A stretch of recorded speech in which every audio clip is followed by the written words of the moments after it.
Thanks for tuning in to part 3 of Supercars Today TV. And we're here with our 1982 ARCA Supercar Series, ARCA Remax Series, ARCA Talladega Supercar Series champion Scott Stovall. Sir, it's an honor and a privilege. Thank you, Kevin. And for the people who haven't seen the first couple parts, where are we doing the interview today? We are at the Northeast Indiana Racing Museum in Auburn, Indiana.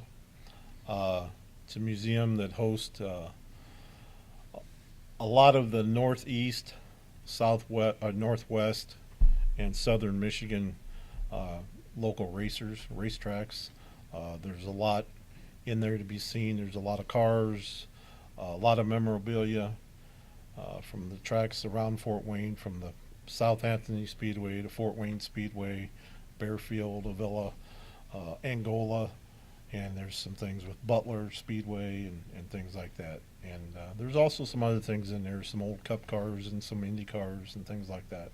And we're in the very spacious library here with, comfy couches and banquet tables and things like that. Mm-hmm. And you don't have any idea of how many books we have. I'm seeing at least 30 cases here. It looks like. I think they're all of them here.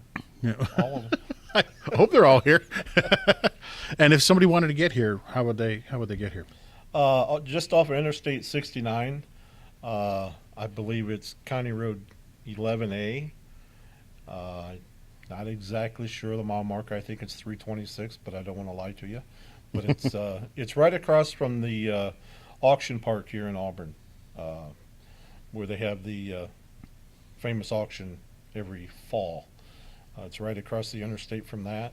And there's some other museums here. I think they have a Ford V8 museum over there, and things like that. And it's really a nice facility. They also host our churches here. Our church, Graceway Church, and then there's a big banquet hall and things like that. So they do quite a bit here. Last weekend they had a swap meet, local racing swap meet. So there was a lot of people here for that. And it's just a nice place to, while you're running by, stop in and see. Well, I appreciate you guys having me here. It's an honor. And I haven't been here yet. I'm looking forward to going and see the place later. You are watching Supercars Today TV, and I'm your host, Kevin Schwarzy. And we are talking to Scott Stovall here, 1982 ARCA Series champion. And the first two parts, we spoke about his career. Now we're up to his championship year. But 1981, the president and founder of ARCA passed away at a race right before a race at Dayton, Ohio. I don't think you raced there that day, but maybe talk a little bit about John Markham, because a lot of, I don't know how well you knew him or what your dealings with him were, but he was kind of an old time race promoter, wasn't he? I believe so. He did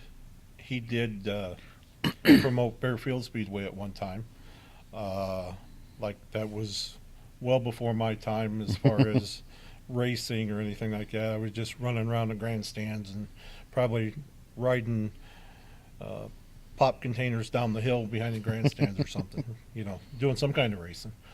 But the big thing, John with ARCA, he was always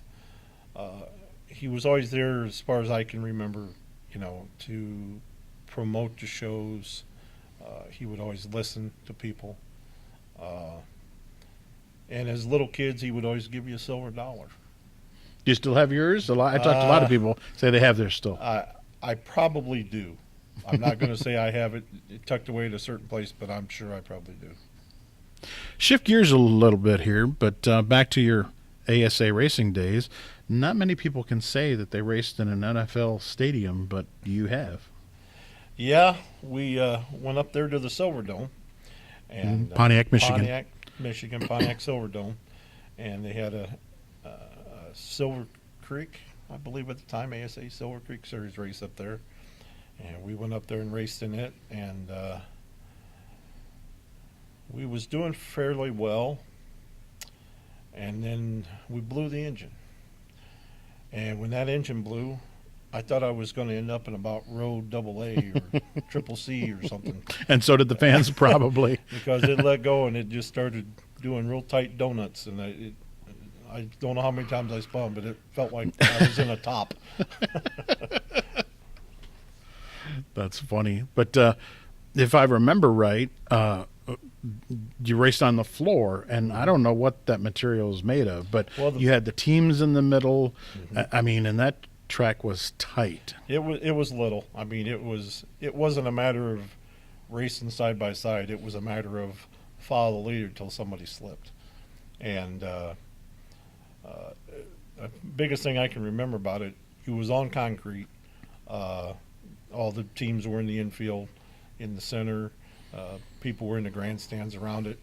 And the way that floor was built for the football is it would flow high in the middle and down towards the outside. Wow. Okay. So you had to do what you would call run reverse camber and whatnot on the car.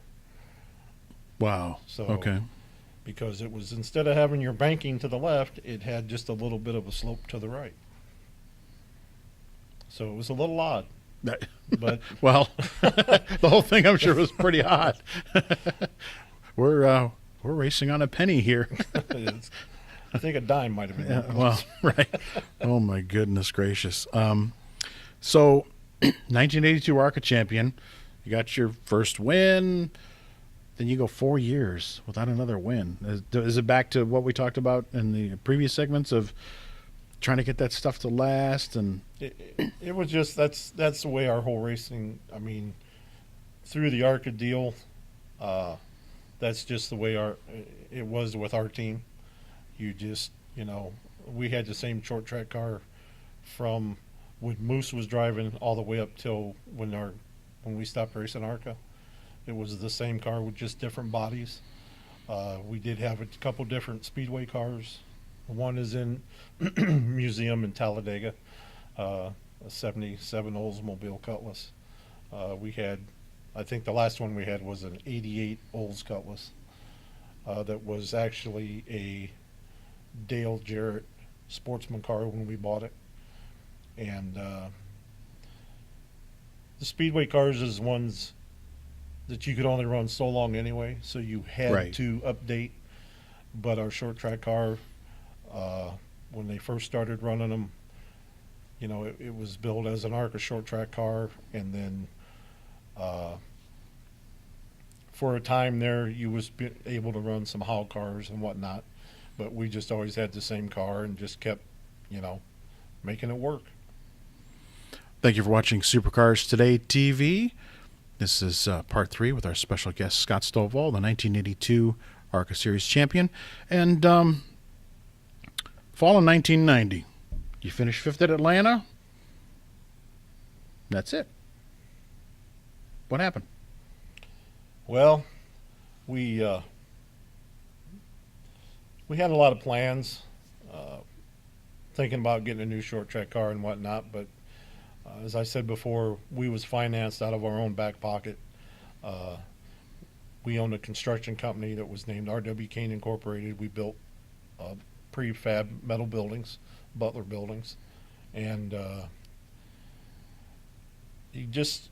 long story short, a big deal went sour. And when it went sour, we just couldn't recuperate, and we ended up closing the business, and the finances weren't there anymore.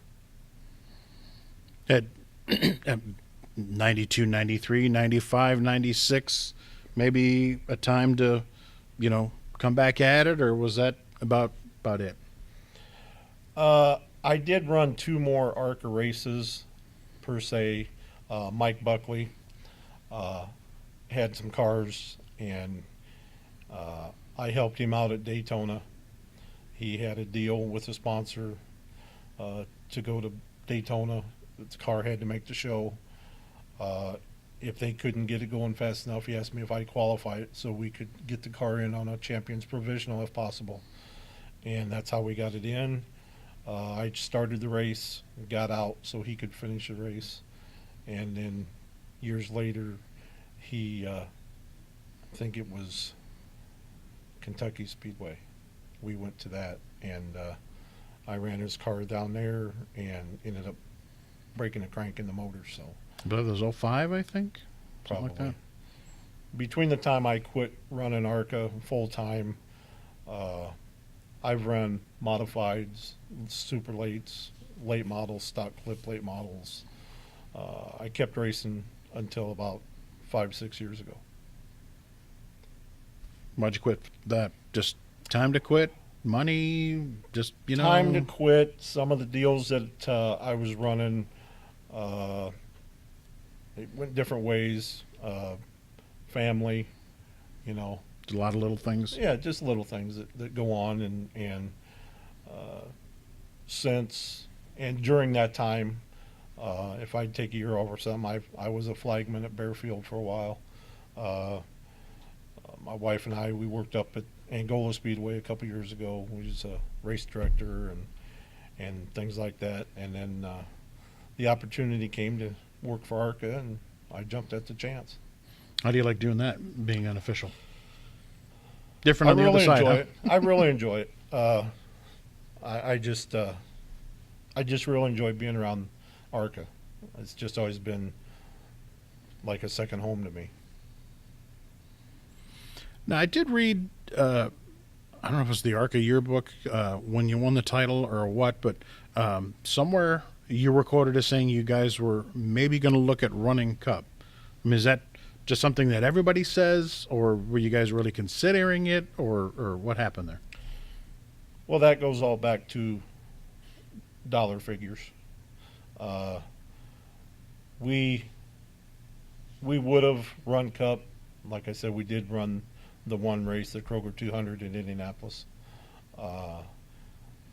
The Bush race. Bush Yeah. race, right. We could have, made that huge jump to try to run Investment. Cup. Back then, I don't think a team out of Fort Wayne, Indiana could have ran, the schedule that they run. When J.D. McDuffie passed away, we did get a call about possibly running his car the remainder of that season. And his son decided to drive it. So Son Jeff, yeah. yeah, so that took care of that. As far as making it to Cup, I raced with a lot of guys that are in Cup, that were in Cup, And beat a lot of them. and beat a lot of them, but just wasn't meant to be. You're watching Supercars Today TV, Part 3, with our special guest, Scott Stovall, and I'm your host, Kevin Schwarzy. And here's the shameless plug division of our show. We have a book available on Joy Fair called My Name is Joy Fair, Stories from an Racing, I wrote it and not even saying it right, Stories from an American Racing Legend. It's basically Joy doing all the talking, hardly any composition. If you'd like to get a copy of that book, please let me know.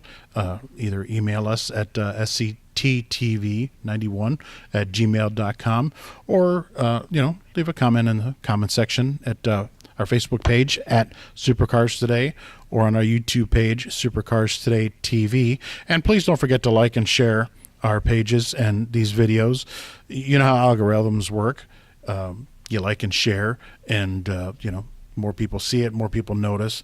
But is there that one place you ran well or you won? I think we talked about this a little bit, but you thought, man, I feel like I've accomplished something. I ran well there. I won that race, and I got that trophy sitting up on the mantle. Or well, I don't know even if you're like Ruttman. He's got no trophies left. I don't know if you got yours left, but anything stand out to you? Being able to run at Daytona, Talladega is something. Atlanta, Pocono, that's something that I'll always have.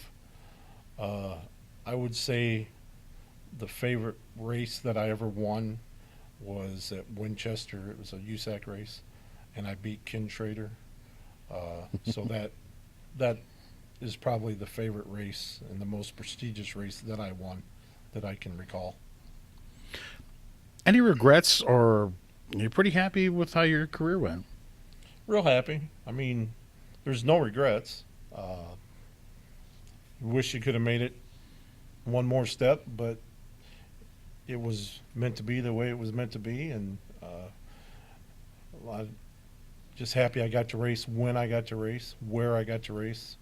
A lot of the tracks, like I said before, are gone now, and being able to race 3-4 nights a week the way we did back in the early 80s was just a way of life for us.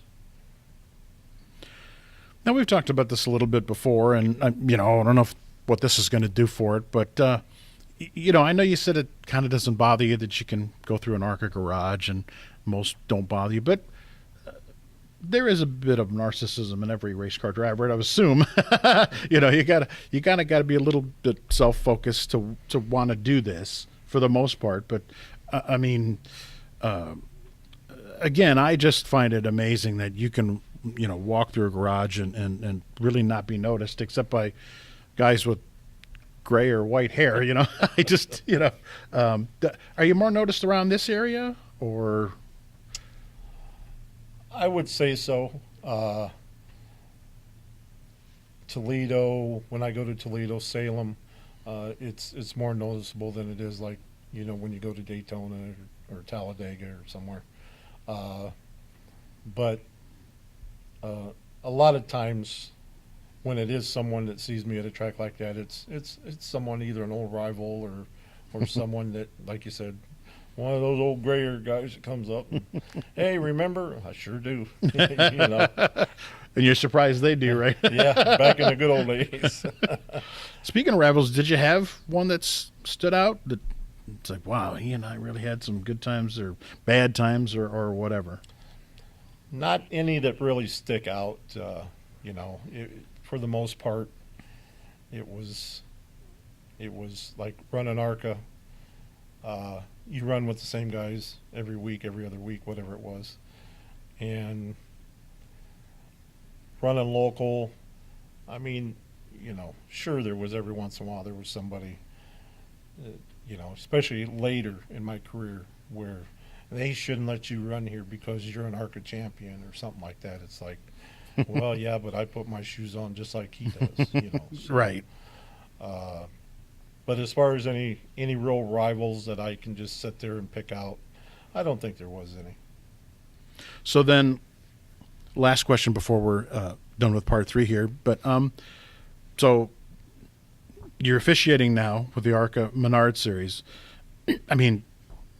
Is that going to satisfy your racing bug for the rest of your life, do you think? Well, I'm not going to promise that.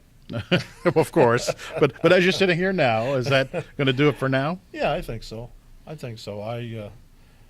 enjoy being at the track. I enjoy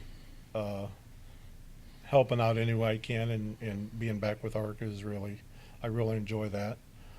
Traveling back to the tracks, some of the tracks I raced at, Nashville, DuQuoin, Springfield.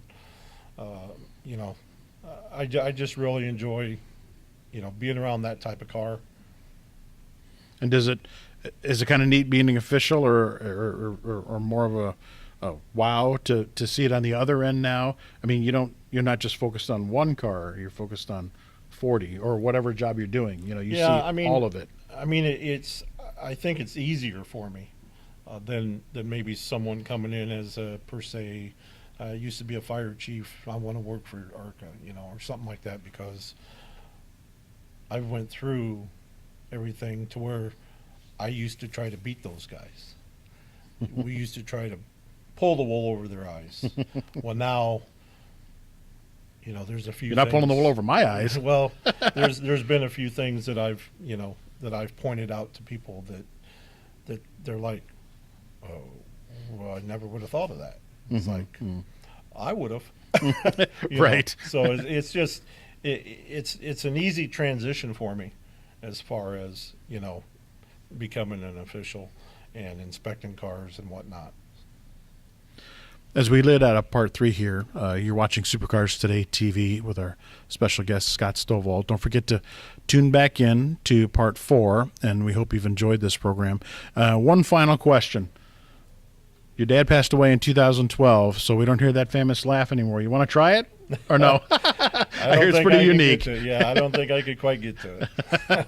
Well, anyway, thank you so much for tuning in to Supercars Today TV. Please don't forget to like and share our page, and tune back in for part 4.